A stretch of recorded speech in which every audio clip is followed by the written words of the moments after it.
40 KG ডালের বড়ি দেওয়া হয়ে গেল। শীতও প্রায় শেষের দিকে, তবুও এখন পর্যন্ত বড়ি দেওয়া শেষই হলো না। এই দিয়ে চতুর্থবারের মতো বাড়িতে বড়ি দেওয়া হচ্ছে। তো যাই হোক, আজকে আপনাদের সাথে শেয়ার করব আমাদের বাড়িতে কিভাবে কুমড়ো বড়ি দেওয়া হয়। বাজার থেকে আস্ত মাসকালের খোসা ছাড়ানো ডাল এনে ঝেড়ে এভাবে পানিতে ভিজিয়ে রাখা হয় রোদে। আগে খোসা সহ ডাল নিয়ে আসতো, তবে খোসা সহ ডাল পরিষ্কার করা ঝামেলা, তাই খোসা ছাড়া ডাল নিয়ে আসে। এই ডালটাকে সকালে 8টা-9টার দিক ভিজিয়ে রাখা হয়েছে, এটা বিকাল পর্যন্ত ভিজিয়ে রাখা হবে। এরপর গাছ থেকে টাটকা টাটকা চাল কুমড়ো পেরে নেওয়া হলো। এবার এটাকে মাঝ বরাবর কেটে এর থেকে বিচিগুলোকে বের করে ফেলে দিতে হবে। তবে অনেকেই এই বিচিগুলো ফেলে না, এগুলো দিয়ে বিচি বড়ি দেয়। আমাদের বাড়িতে কেউ বিচি বড়ি খায় না, তাই এগুলোকে রাখাও হয় না, শুধু কুমড়োর এই শ্বাসটাকেই রাখা হয়। এখন এই শ্বাসটাকে সুন্দর মতো কুড়ে নেওয়া হবে। অনেকে এটাকে এভাবে না করে ভাজি কাটা মেশিন দিয়েও কেটে নেয়। তো যাই হোক, কুমড়ো কুড়া হয়ে গেলে এবার পানি দিয়ে এটাকে কচলে কচলে খুব ভালো মতো পরিষ্কার করে নিতে হবে। যেহেতু এটা পাকা কুমড়ো, তো এটা টক হবে, এটা স্বাভাবিক। তো এটাকে ভালো মতো কচলে কচলে প্রচুর পরিমাণ পানি দিয়ে ধুয়ে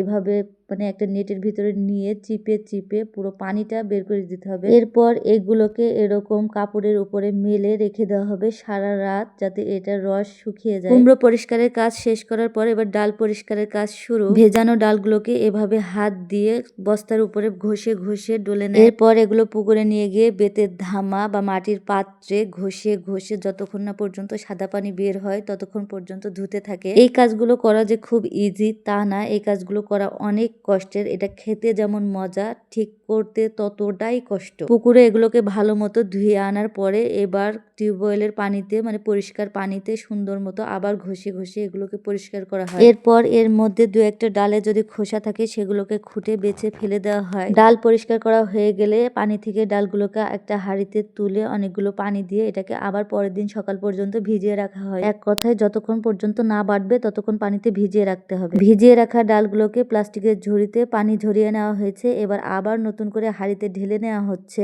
এরপর ডালের ভিতরে এই যে রাত্রে ছড়িয়ে রাখা কুমড়োগুলোকে দিয়ে ভালো মতো মিশিয়ে নিতে হবে। যেহেতু অনেকগুলো ডাল একসাথে ভেজানো হয়েছে, তাই আলাদা আলাদা হাঁড়িতে এগুলো পরিমাণ মতো ডাল এবং কুমড়ো সমপরিমাণ দিয়ে সুন্দরভাবে মিশিয়ে নেওয়া হচ্ছে। ডালের চেয়ে কুমড়ো সবসময় কম দিতে হবে, নাহলে বড়ে খেতে স্বাদও হবে না। ডাল এবং কুমড়ো মেশানোর পরে এবার এগুলোকে মিল থেকে পিষে আনা হবে। আগে এগুলো আমাদের বাড়িতে ঢেকিতে কুটতো, বাট যেহেতু এখন লোক পাওয়া যায় না আর এটা যেহেতু অনেক খাটনির কাজ, তাই কেউ করতেও চায় না, তাই বাধ্য হয়ে এগুলো এখন মিলে পেষা হয়। ডাল পিষতে দেওয়ার পরে এবার কাজ এই যে বড়ি দেওয়ার চারও পরিষ্কার করা। ডাল পিষে নিয়ে চলে এসেছে, এবার এগুলোকে সবাই হাতে হাতে ফেনিয়ে নিতে হবে। এটা কিন্তু একার কাজ না, এটা অনেকজন মিলে না করলে এটা সারা দিন লাগবে দিতে। এখানে সবাই মিলে ডাল ফেনাতে বসে গেছে।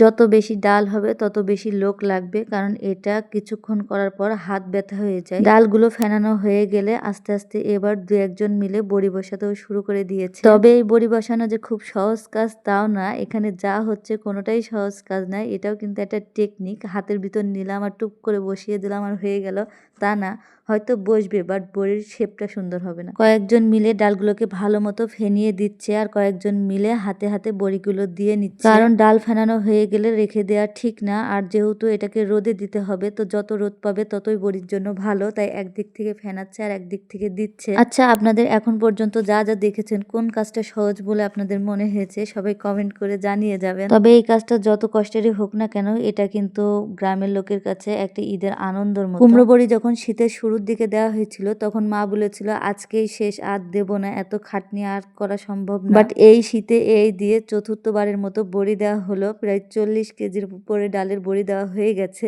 বাট এখন পর্যন্ত এদের মন থামেনি। তো যাই হোক, কুমড়ো বড়িগুলোকে 4-5 দিন রোদ খাওয়ানোর পরে এবার বড়িগুলোকে চারু থেকে তুলে নেওয়া হচ্ছে। অবশেষে সব কষ্ট শেষ। এবার এই কুমড়ো বড়ি দিয়ে মজার মজার তরকারি রান্না করা হবে আর খাওয়া হবে।